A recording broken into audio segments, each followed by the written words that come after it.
Set a WooCommerce page to read. Set a shop page in WooCommerce to read shop. How do you set it? Let us dive in. Come to the dashboard. Under dashboard, go to WooCommerce, then click on settings.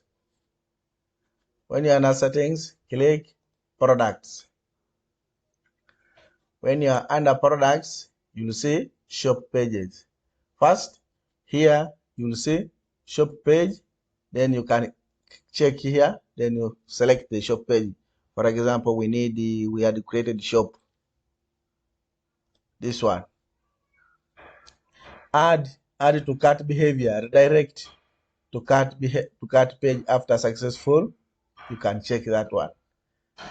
Placeholder images 9, measurements you can edit. Then here reviews, enable reviews, you enable. Disable, enable. Show verified owner label on customer reviews, you show. Reviews can only be left by verified. This one you can check. Product rating, if you need product rating, you can do this. You check and check. Don't forget to save.